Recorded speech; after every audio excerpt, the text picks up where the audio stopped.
There's a few two-man saws that I have left over that I didn't pull out and get going yet.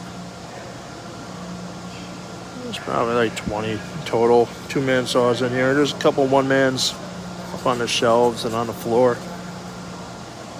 But I'll get to them eventually. Pull these out one at a time, get them running, cut with them a little bit, and put them on display.